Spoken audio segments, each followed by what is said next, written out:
Well, Brad, what happens now for the rest of the season from the inside? I mean, we know what we might think outside, but you've got some big clubs. Do you just try and get some big results, some confidence up for next year, or is it how do you look at it? No, I think the attitude's always the same. I mean, North's always had a winning culture. I mean, we always go out and play to our utmost to win every game, and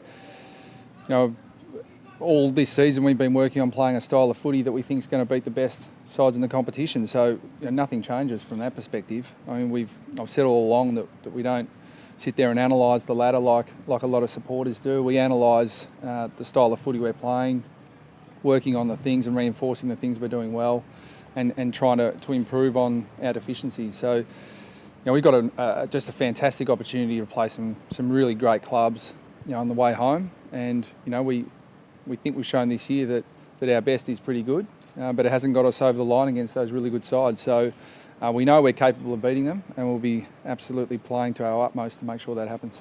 And because of that, do you feel like it has been a waste of a season, or is that too harsh?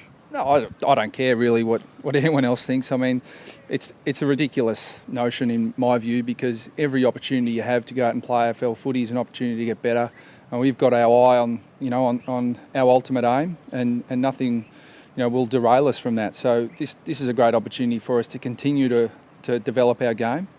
And we are still a very young list comparatively. 15th in the competition we rank in age and experience. So there's still a hell of a lot of work to do with our entire list, and that job is never finished. But what a great opportunity for the rest of this year to make sure that we keep on improving and become the really good side that we want to. So can you afford hard work? Sorry, Tony. You've set Goldie a very big task each week. Is that being reassessed in terms of bringing another ruckman in? No. I mean, Goldie's had a good year. I mean, I think he's been up there with. When you talk about the best ruckman in the comp, he's certainly in the my view, in the top half dozen. So his role hasn't changed all year. Matty Cruiser played really well on the weekend and beat him, but I think on my analysis, that's the first time Goldie's been comprehensively beaten this year. So I mean, to basically beat his opponent 15 out of 16 occasions, it says a lot about Goldie. And but he said last week on radio that it's a difficult situation because Drew's basically my only backup, and that takes our best forward out. But He said we do need to have a look at it and change it up a bit.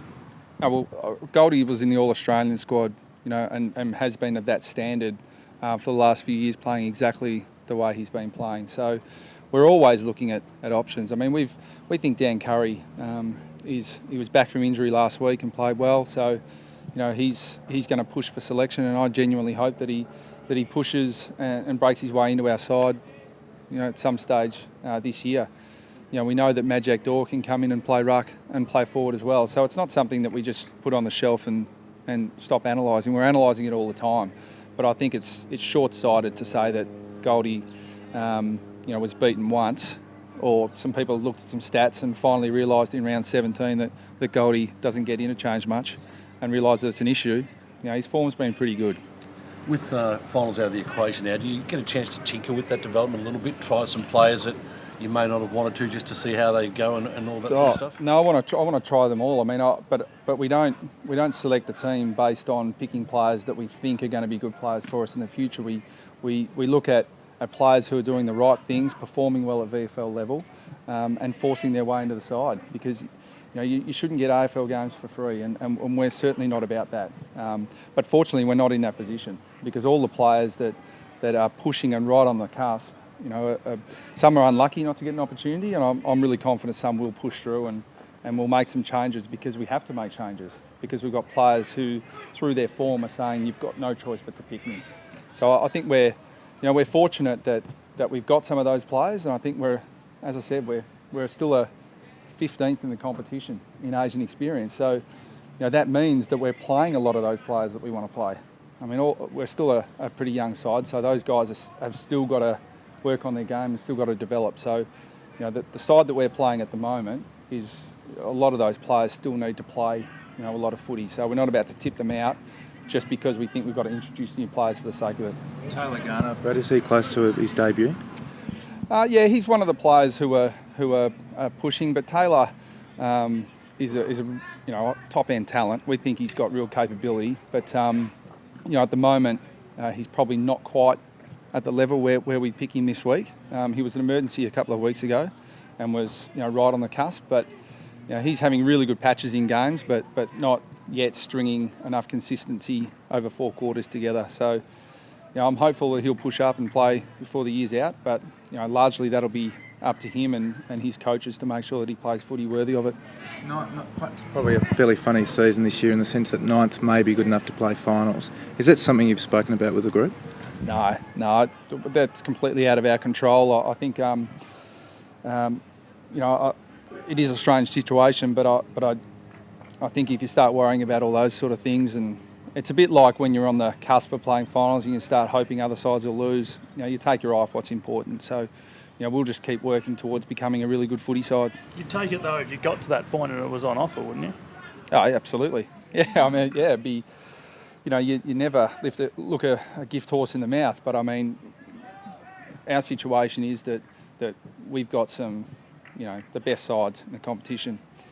I think we've had a tough fixture to this point. Well, we've got some pretty tough games on the way home, but we look at them as opportunities. And whatever happens with the final 8, if we finish 9th and we get a spot in the finals, then we want to make sure we're in good form and and ready to attack the best teams in the comp. So it doesn't necessarily give you any more motivation to really play the season out then?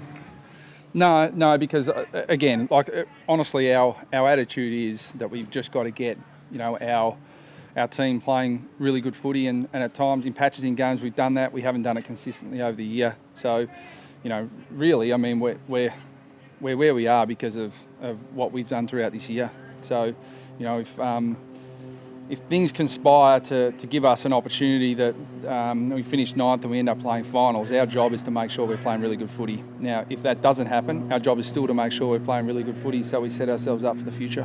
Can we ask you about the general manager of football position at the club with Donald McDonald transitioning out of that role? How important is it to get someone really strong to support you going forward in the next 12 months with that position?